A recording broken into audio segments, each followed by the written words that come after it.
Hello and welcome to another episode of Diablo II D&D. My name is David, and today we're going over the Druid.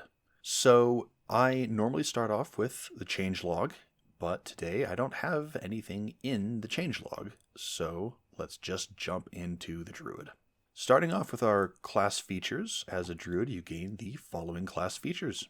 Your hit die is a 1d8. Your proficiencies, you get light armor, medium armor, and shields. For weapons, you get the club, dagger, dart, javelin, mace, quarterstaff, scimitar, sickle, sling, and spear. No tool proficiencies, and your saving throws are strength and wisdom.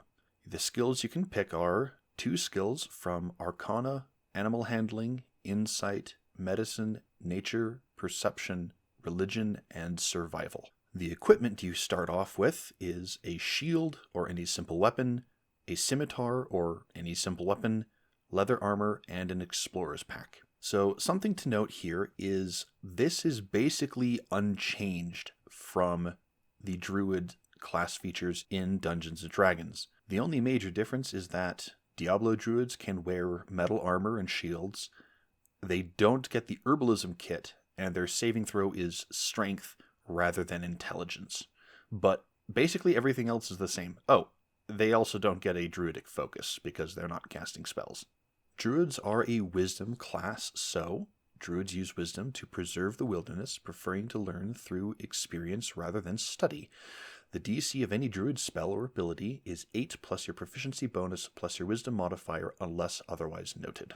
So, starting off at level 1, just like the D&D druid's wild shape at level 2, you get to turn into another form. As a bonus action at first level, you can call upon the spirits of the wolf or bear to augment your form. You shift into the form of a werewolf or werebear and gain abilities depending on your choice. This transformation lasts 1 minute until you fall unconscious or die, or use a bonus action to revert. You can still speak, wear armor, cast spells, and use abilities while in this form, but are unable to use weapons or shields. While in this form, you can use your wisdom instead of strength for the attack and damage rolls of unarmed strikes. Werewolf. Your unarmed strikes deal 1d4 plus your strength modifier or wisdom modifier slashing damage. You have advantage on a melee weapon attack roll against a creature if at least one of your allies is within 5 feet of the creature and the ally is not incapacitated, and your current and maximum hit points increase equal to your level. Werebear. Your unarmed strikes deal 1d8 plus your strength modifier or wisdom modifier slashing damage. Your AC increases by 1, and your current and maximum hit points increase by 3 times your level. You can use this ability twice per long rest. So starting off here, there's a couple of notes I want to bring to the forefront. Firstly is the idea that you can use your wisdom instead of strength for the attack and damage rolls of unarmed strikes. When I first built this class, you just use strength. However, the druid in my campaign has been having troubles because he's not using any of his subclass abilities, which generally key off of wisdom. In fact, his wisdom was only a +1, I think, and his strength was his +3. That's very detrimental for later on in his class progression, so I sat down and talked to him, and he said that he wasn't using his abilities because it felt very unsatisfying to deal 1d6 fire damage, maybe, on a save. And the more I thought about it, the more I came to realize that there wasn't anything at level 1 that was indicating that this was a wisdom class. Let's take a look at some of the other classes in Dungeons & Dragons. Starting off with the Artificers, at level 1 they get Magical Tinkering, which keys off their Intelligence modifier. Paladins get Divine Sense that have a number of uses equal to 1 plus your Charisma modifier. Rangers are built a little different because they're Wisdom casters, but they get a bonus to Intelligence or Wisdom checks related to their favored terrain, as well as wisdom survival checks to track their favorite enemies, as well as an intelligence checks to recall information about them. So it's less using your wisdom as an ability and more just kind of the I know what to track. These three classes, the Ranger, the Paladin, and the Artificer, are all half-casters, and that's kind of what I've been aiming for with the Druid. But what about some of the Marshals? Because full casters, they get spellcasting level 1, so clearly it's very important to have their spellcasting ability modifier. But what about the Marshals? Monks get unarmored defense. They add their wisdom modifier to their armor class when they're not wearing armor or wielding a shield. And they use dexterity instead of strength for the attack and damage rolls of their unarmed strikes and monk weapons. They use wisdom and dexterity. It's right there at level 1. Rogues, they get sneak attack on finesse or ranged weapons. That's a dexterity-based class. Barbarians want to be big and strong, and so their rage melee weapon attack using strength, advantage on strength checks and saving throws, and their unarmored defense adds their constitution modifier. Even the Bard, which is a full caster, gets another ability, Bardic Inspiration, that keys off of their charisma modifier. So here we have 1, 2, 3, 4, 5, 6, 7 classes that have something that keys off of a very important ability that is either their main or secondary ability at level 1. So what I did was just add the ability to use your wisdom instead of your strength. That way it reduces the strain on your ability scores, and if you want to build a strength-based wear form build, you can. In addition to the wisdom issue, I've been having a problem with the hit point maximums. So the reason why I have your current and maximum hit points increase equal to blank is because both the werewolf and the werebear increase your hit points. They increase your life. But what I've been finding out is that it has to scale. It can't be just a static number. Because if it's a static number, then it's way too powerful at level 1 and pretty much worthless at level 20. But another problem is, how do I get it to scale? I can scale it off of level, I can scale it off of proficiency bonus, but I'm not exactly sure which calculation to use. You'll see here that I have a couple different options that I may be considering. What I have right now works. I think it's fine, but I just want to make sure that it's clean and not too powerful or too weak. Where it is right now, it seems to be going fairly well, but I'm having another problem with this, and that is current and maximum hit points. The problem is that this could be used as a healing ability rather than a combat ability. Because, I took some damage, now I'm going to turn into my werebear form and get a ton of hit points, and now I'm back to full, even outside of a fight. I've considered using temporary hit points, which would work fairly fine, but it would interfere with another ability later on down the line, and I'll get to it fairly quickly, but there's some problems with that, and maybe there's a solution. There may be a solution, but I think I'll wait till level 5 to talk about it. Level 2, we get Vine Poison. The reason why it's named weirdly is because I have Poison Creeper, Carrion Vine, and Solar Creeper here that are all part of the base class features, and it's a placeholder name, essentially. Anyway, beginning at level 2, you learn a ritual to animate a vine creature.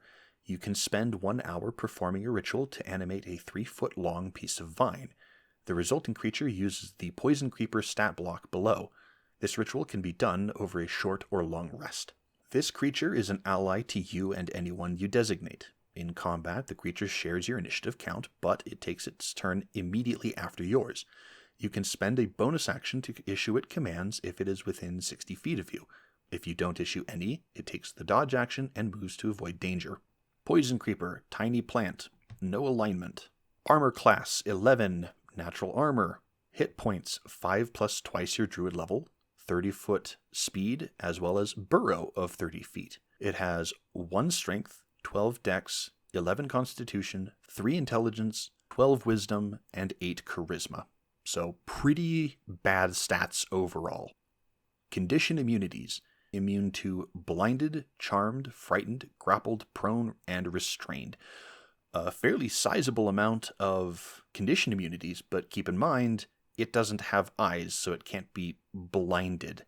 It's a summoned creature, and so it can't be charmed or frightened. It's also really stupid, so charmed, yeah.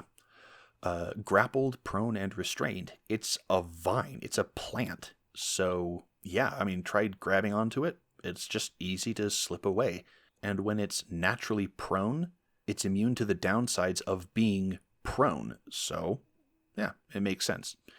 Senses. It has blind sight out to 30 feet, but is blind beyond this radius. It has tremor sense out to 60 feet, and I'm considering changing this to only while burrowed.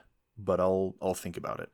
And it has a passive perception of 11. Languages. It understands the languages you speak. No challenge rating, proficiency bonus equal to your bonus, and it has slip away. The vine doesn't provoke opportunity attacks. I have changed this one. I actually buffed it because it was originally only while using its burrow speed. So it could pop up, attack, and then duck back underground. But I'm playing around with it right now to see how well it actually works. So we'll see. Actions: poison, bite. Melee weapon attack, your spell attack modifier to hit, range 5 feet, 1 target, a number of d4s equal to your proficiency bonus, poison damage. So this is actually pretty darn powerful. It is a second level feature that gives you essentially 2d4 as a bonus action. This is the Warlock Pact of the Chain, improved Pact Familiar, or whatever, the investiture of the Chain Master, I think is what it is. And you're getting this as a second level feature. This probably does need to be nerfed. Honestly, this really does need to be nerfed. I think the stat block is fine, but perhaps it's only later that you're allowed to make it attack. I don't know, but for right now, I'm leaving it as it is. You get a subclass at 3rd level. You get Fire, Shifter, Summoner, or Wind. You have your Fire Druid and your elemental skills. You have your Wind Druid from your elemental skills. You have Shape-Shifting, 3 of which are actually base class, but I'll get into those. And then your summoning skills right here in this main branch. The spirits and the vines are all base class.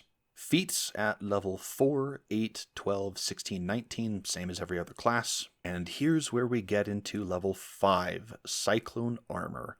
As a bonus action at 5th level, you can summon armor made of winds to surround you. You gain temporary hit points equal to twice your druid level. You can use this ability only once per long rest. Now, the reason why this conflicts with that 1st level wear form feature is that if I had temporary hit points for the wear form, then Cyclone Armor would cause problems because you would have 2 instances of temporary hit points. It would mean that the wear form is much less powerful, but then Cyclone Armor is kind of on top of that. And I don't like having things being competing. There's supposed to be an augment to your power, not a replacement. Now, there is a possibility, and I want your opinion on this. The note here: resistance to cold, fire, and lightning, 1 minute, X times per long rest. That's how Cyclone Armor in Diablo 2 works, is it gives you hit points that are only absorbed by fire, cold, and lightning damage. Not poison, not magic, not physical. If I just gave you resistance, that would solve the problem. But getting 3 resistances, even for just a minute, is quite powerful. I mean, that being said, the Barbarian kind of does fit into this with its rage. And in fact, the Diablo 2 Barbarian, they get natural resistance at level 18, but it's also, they have resistance to poison as well, and it's permanently on, not a X times per long rest ability. And now we have the Spirit Health. Placeholder name. At 7th level, your connection to nature gains you the service of a protective spirit.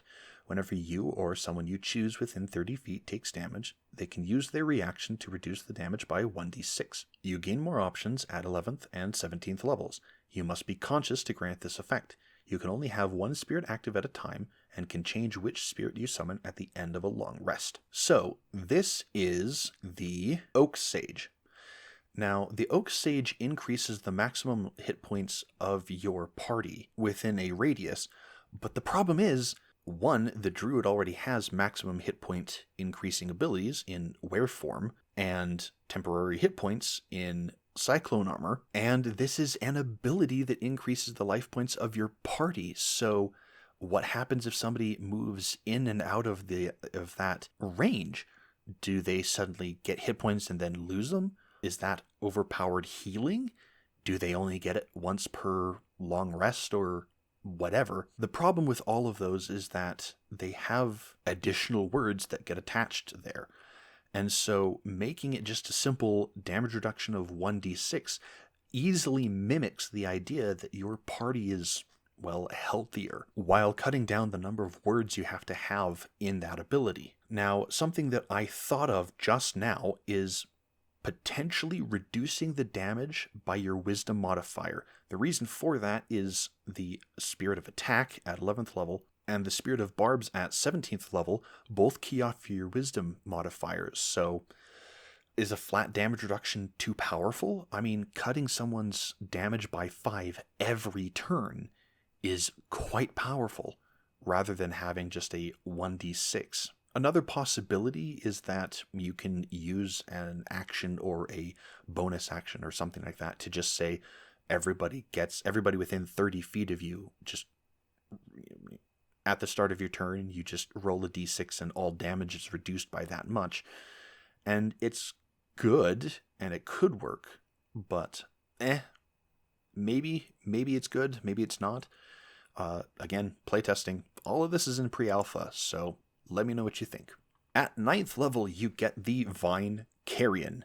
At 9th level, you can command your Vine to consume corpses and heal your allies. Your Vine can spend 10 minutes consuming a small or medium corpse. At the end of the 10 minutes, roll the corpse's hit dice and restore that many hit points, distributed as you choose, among creatures within 60 feet of you. You can use this ability once per short rest. So in the Barbarian video, I actually forgot that this existed. This is actually one of the few healing abilities in the game, one of which is the Barbarian's Find Potion, another is the Paladin's Prayer Aura, and the third one is the Fist of the Heavens Paladin's Holy Bolt. I think that's all of them. I'm pretty sure that's all of them. I haven't checked, so don't jump on me for forgetting a one. But this way, having it only once per short rest means that you get done with a fight. If you need to dispose of a body, perhaps, then you can get rid of one. Oh, you've killed a bunch of fallen. Well, here's a little bit of healing that you can use. And what's really nice is that it is all of the corpse's hit dice, rather than just one hit die or half their hit dice rounded down, which is like the Paladin's Redemption Aura that I just remembered existed. I'm really bad at remembering things. I'm so sorry. Anyway, I like this ability. Instead of introducing a new vine like Diablo II does, this is just an addition to the vine you already have.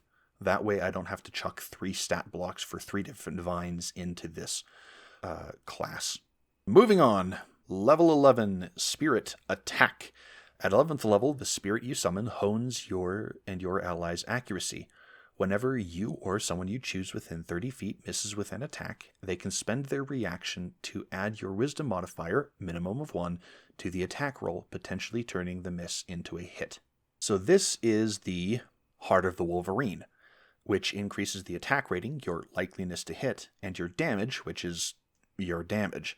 The reason why I like this ability how it is that every other class, or most every other class, has some way to just get, additional damage, such as the sorceress having enchant, or the paladin having certain auras that increase their damage. So just adding a flat +1 to attack and damage rolls just felt boring. So instead, what I did was, it is a massive chunk to your 2-hit bonus, but it's 1, a reaction, and 2, only for 1 attack. And that helps keep the balance in line, I think. Level 13, Hunger. Upon reaching 13th level, whenever you deal damage with an unarmed strike while in your were form and are under half your hit point maximum, you regain hit points equal to the die roll. So I originally had this at 13th level, and then I bumped it up to 18th level and changed it to be a little bit more powerful. And then I dropped it back down to 13th level to where it is here. The reason why it's been bouncing around is because I had an empty level, and I didn't know what to put there. And so I finally found something. You can see it on the screen. I don't know what to call it, but I have decided Hunger, stay at 13th level. Now, I think I pulled a lot from both Hunger from Diablo 2, but also the features in the Order of Lycanthropy Blood Hunter, I think is what it's called, as well as the Brute Fighter. I believe it's the Brute Fighter that just regenerates hit points if they're under half their hit point maximum. Hunger in Diablo 2 is just, it's an attack and you get hit points back, much like the Hungry Jaws from the Lizard Folk, but I just wanted to tie it in, make it a little bit more powerful. It's a 13th level feature, so it's going to be doing some work for you for a lot of your campaign. But I think it's balanced enough where it is right now. At 15th level, you get Vine Solar. Again, placeholder name. At 15th level, you can command your Vine to consume corpses and restore allies' abilities. Your Vine can spend 10 minutes consuming a small or medium corpse. At the end of the 10 minutes, choose a creature within 60 feet of you that has expended at least 1 use of a class ability except this ability. They regain 1d3 uses of that ability. You can use this ability once per short rest. So, because I don't have spell slots in this build, I needed some way to mimic mana, and this was my solution, is that you can eat a corpse, you can use this one and the Carrion Vine as well, and in fact you can use Carrion Vine and then Vine Solar and then Carrion Vine again if you really needed to, but I ended up doing it this way because class abilities are kind of your quote-unquote mana features. I think it's a good ability and a good representation of the original Solar Creeper. Now, something I do have to mention, and I probably should have mentioned it before, is that the original source material doesn't have either the Druid or the Assassin, so I'm coming up with all of this just off the top of my head. So I personally feel attached to it because it's something that I came up with, but if you have a better idea, let me know. Comments sections exist for that reason. Spirit Barbs at 17th level. Your summoned spirit retaliates on your behalf. Whenever you or someone you choose within 30 feet are hit with a weapon attack, they can use their reaction to have the attacker take piercing damage equal to twice your wisdom modifier, minimum of 2. So, Spirit of Barbs is Spirit of Barbs, and it does exactly what it says. When you get hit, you hit back. In Diablo 2, thorns are basically worthless. They're not a viable build. But this one may actually be useful. At 17th level, as a reaction, just straight up 10 points of piercing damage on a hit, that's pretty darn good. There's no save, and that's what makes it really, really powerful. I mean, it is pretty vanilla, pretty plain, but it's an option that you can use. Now, the exact, what it scales off of, being wisdom, I like it because it kind of meshes in with the spirit of attack and the suggested spirit of health. Setting it all in together as a nice scaling to your wisdom, I feel it's pretty good. It doesn't need to be changed or tweaked. No significant problems with it. At 18th level, I don't know what to call this ability, but here's what I have. Beginning at 18th level, whenever you take a short rest and have no uses of were form remaining, you regain 1 use. So this is like the warlock or the monk or the wizard or the sorcerer or the battlemaster fighter getting back a limited resource on a short rest. Now, this could be too powerful because it is getting back increase your current and maximum hit points, and so it is a self-healing and potentially a ton of healing, but it's also an 18th level feature and should be powerful. This is your capstone ability, which is one of the reasons why I bumped Hunger from 18th back down to 13th. So I like it. I don't know what to call it. If you have any suggestions, drop a comment, talk to me, let me know. At 20th level, you gain an epic boon of feat of your choice. Same as every other class. Subclass features! Yay! The Fire Druid. My player in the campaign is a Fire Druid, and he's talked to me a little bit about where it stands, and I'm not really fully sold on its power level. I like its progression in terms of how these abilities feel, but I'm not sure about its power level. Let me know. Before jumping in, I want to show you something that I felt was pretty darn cool. Firestorm is just fire damage. Molten Boulder is bludgeoning and fire damage. Fissure is just fire damage. And Armageddon is bludgeoning and fire damage. So I thought that was this nice little fun progression.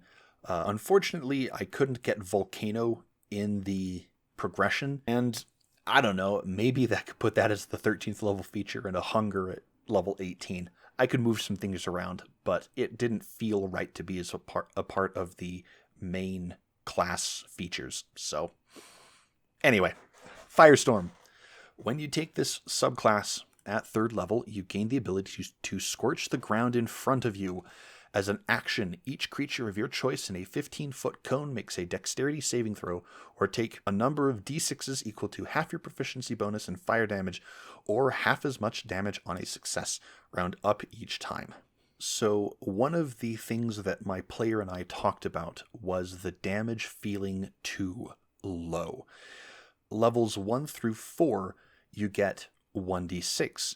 I originally had round up as round down, and my players said no, it just felt wrong, and it makes sense. Levels 1 through 4 you only get 1d6, but if you round down, levels 5 through 8 you get 1d6, and that just wasn't feeling good. So I said, yeah, let's round up. It's a little bit more powerful. You reach your cap a whole lot earlier, but it makes it feel better. Because remember, at level 5, you get your second attack for most martial classes. Firestorm should be dealing more damage at level 5. Now, this is essentially a cantrip. There's no limit to this. It's kind of burning hands at will, a miniature burning hands at will, but 15-foot cone, you don't have any spells that you're really going off of. This is your kind of, you're a half caster sort of anyway, so I'm fine where this is, but let me know. Molten Boulder. At 6th level, you can summon a half-cooled ball of magma. As an action, each creature of your choice in a line emanating from you, 30 feet long and 5 feet wide, makes a dexterity saving throw. On a fail, they are knocked prone and take a number of d6s equal to half your proficiency bonus each in bludgeoning damage and fire damage. On a success, they take half as much damage and aren't knocked prone, round up each time. You can use this ability a number of times equal to your proficiency bonus per long rest. So this is kind of your upgraded damage thing that you want to use. It's a great party player. You reposition yourself and potentially knock down a handful of people so that the martial classes could come in and start dealing some serious damage. Prone means that people have advantage on melee attacks against a person. So knocking 3 or 4 people prone is really good for those melee classes. It sucks for the ranged classes because you have disadvantage on ranged attacks, but it's I mean, they have to spend movement, and if you really need to get away, potentially knocking somebody prone and then getting the heck out of dodge could save you some hit points. The one thing I'm a bit leery of is the amount of damage it's doing. A number of d6s equal to half your proficiency bonus each in bludgeoning and fire damage. So you're dealing essentially your proficiency bonus in d6s. Granted, it's a limited number of times per long rest, so it could be balanced. But let me know what you think. I like the idea. Fissure. At 10th level, the ground becomes unstable at your call. As an action, choose a point on the ground within 60 feet.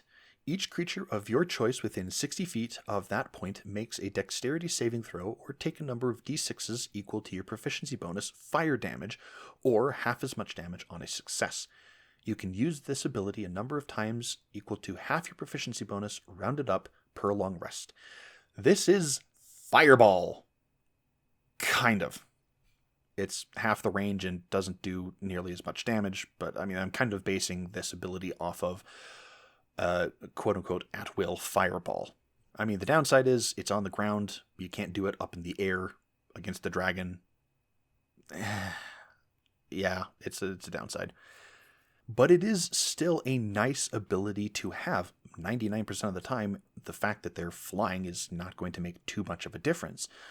But you just kind of have a miniature fireball that you can throw out almost anywhere you like. It is a 10th level feature, which normally you're getting 5th level spells, so having a number of d6s equal to your proficiency bonus and fire damage, it's not all that good. But again, keep in mind, you have your burning hands at will, so it kind of balances out. Maybe. Armageddon. At 14th level, the sky burns at your command as blazing rocks fall. As a bonus action, and at the start of your turn for 1 minute, each creature of your choice within 60 feet of you makes a dexterity saving throw or take 4d6 bludgeoning damage and 4d6 fire damage, or half as much damage on a success rounded up. You can use this ability only once per long rest. So this is your capstone subclass feature. I actually am playing a fire druid in Diablo 2, and it is so much fun to just watch the sky burn. It's so much fun. Being a 14th level feature, it can be a little bit more powerful. 8d6 bludgeoning and fire damage, or half as much on a success, is really, really nice. People don't want to get close to you. The range is only 20 feet, and that might be extended out to 30 feet, possibly, but 30 feet is a huge radius. But it is a 14th level feature, so maybe. All in all, I really like the fire druid. The one thing that I have kind of an issue with is that all of these sort of leave behind something in Diablo 2. They create essentially burning patches on the ground, and I'd love to have that built into the abilities, but that's a lot of words to put in there, and these are already fairly wordy abilities. I don't want to make this any more complex than it already is, but if I could find a way to include it, I absolutely would. Moving on to the Shifter. Level 3, you get Lycanthropy. When you take this subclass at 3rd level, you become more comfortable in your were form. The duration of your were form is 10 minutes, and while in it, your current and maximum hit points increase equal to your wisdom score. So, what I was looking at with Lycanthropy, take a look at this. So this is Lycanthropy in Diablo 2. It bumps your maximum life by 115%, and it bumps the duration by a huge amount. So instead of just 1 minute, I could have done an hour, but I decided on 10 minutes because that's kind of the next step up beyond 1 minute. Anyway, your maximum life bumping up by 115%. Let's look at Werewolf. Werewolf at maximum is 140%, and Werebear is 190%. While these benefits are technically higher than Lycanthropy's 115%, they stack with lycanthropy. They're different effects, which is why I have it increase equal to your wisdom score. Now, what I was thinking of is, one, bumping that up to twice your level, but also just replacing the calculation instead of an additional amount. Because then, instead of having to calculate exactly how much and then add them together, I can just say, yeah, it's instead. I think that's way, way clearer and makes it a much, much better ability. Now, remember Cyclone Armor? If Cyclone Armor becomes a resistance rather than a temporary HP, I can bump the maximum HP increase to temporary HP, and then lycanthropy, instead of making it temporary HP, can just bump it to maximum HP. And then I don't have to worry about the balance of the base class. Lycanthropy gets a stronger form. Cyclone Armor becomes resistance instead of a temporary HP. All of that shakes out. I think I like it where it is, but I think I could also like it where it could be. It's a possibility. Let me know. Let me know what you think. Now, at 6th, 10th, and 14th levels, the Shifter Druid gets 2 abilities. The reason being is that the Werebear has a couple different ones, and the Werewolf has a couple different ones. And you can't use those except in your shape-shifting form, your were form. So I lumped them all together. So at level 6, you get Feral Rage.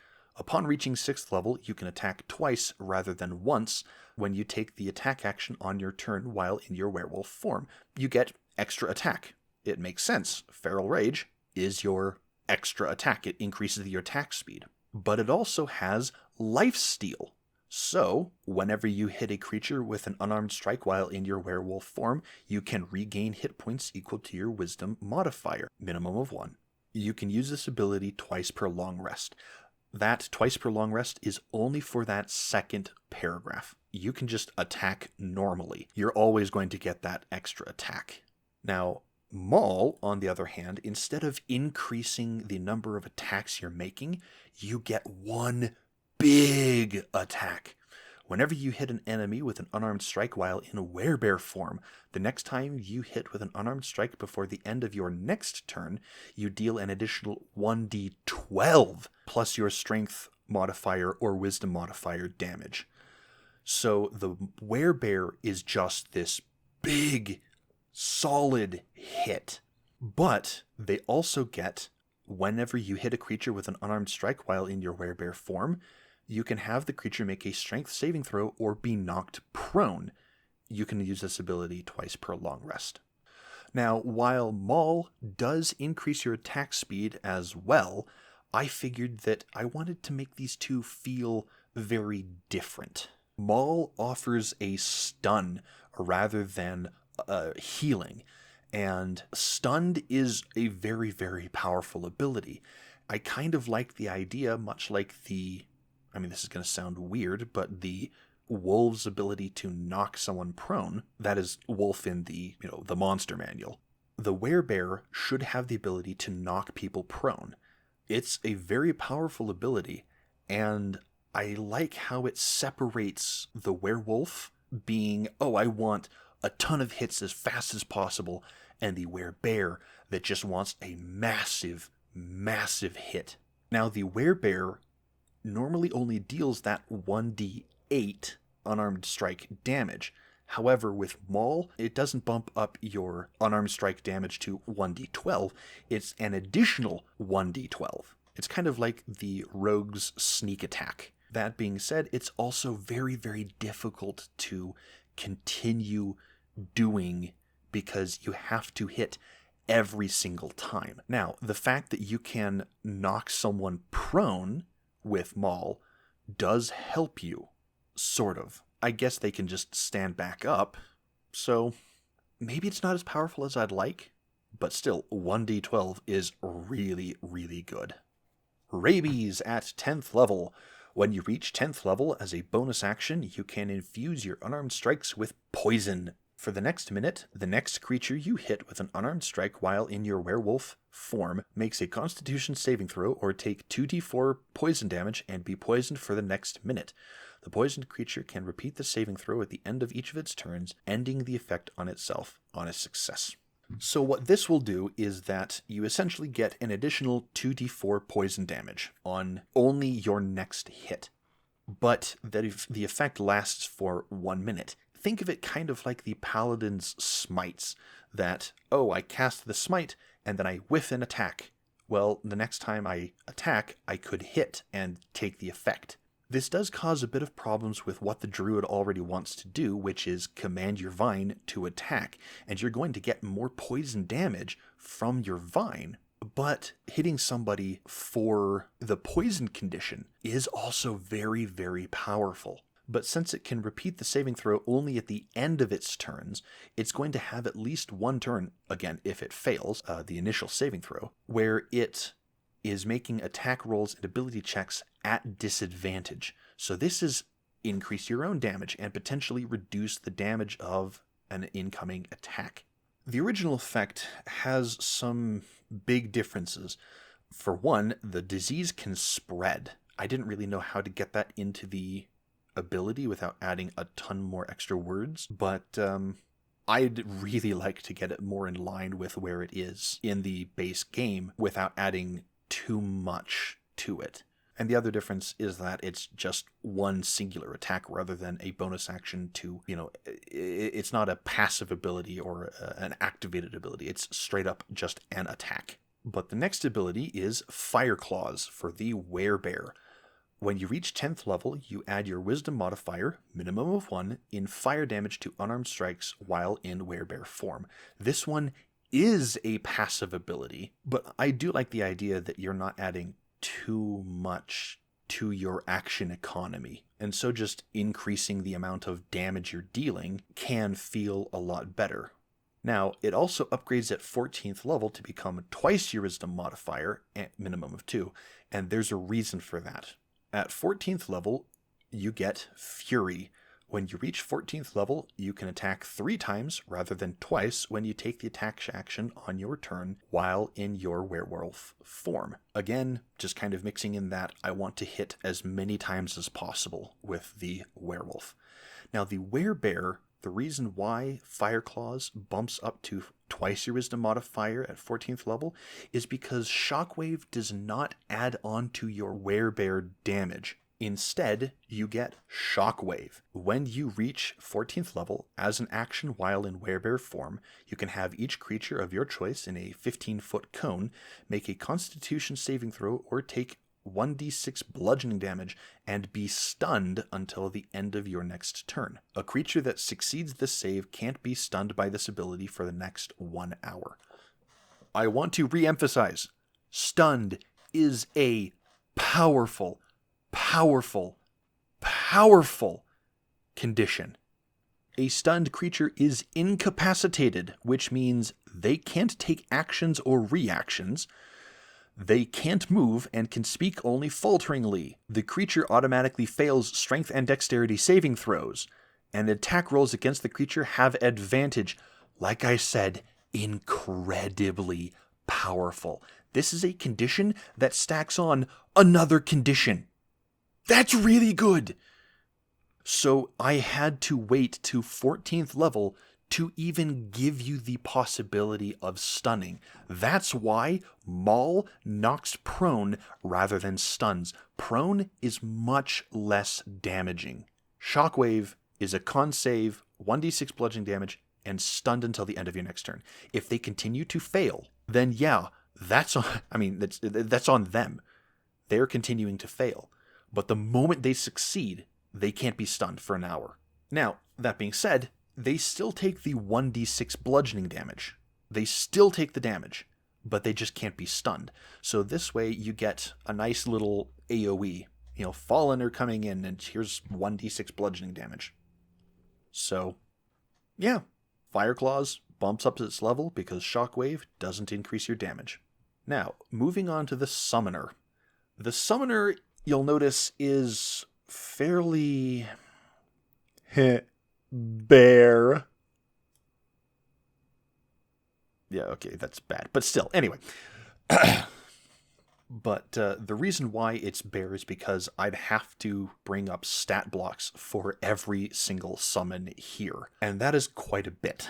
More than any other class, the Druid has stat blocks that I have to put in. I think the only one that comes even remotely close is the Necromancer with 4 golems and 2 skeletons. I'll do a let's build, but I do have one ability I can talk about. The Horde Master. You have forged a deep bond with your summoned creatures. As a bonus action at 3rd level, you can give commands to any number of creatures you control within 60 feet of you. They do not have to be the same command. The reason for this is you're a master of a variety of creatures, and that way you can send a command to your ravens and your vine at the same time, so you don't have to spend a bonus action commanding one and then commanding another and then commanding one and then commanding another. I suppose you could just say, you attack it until it's dead, so Wind, much like the Summoner Druid, is not fully complete.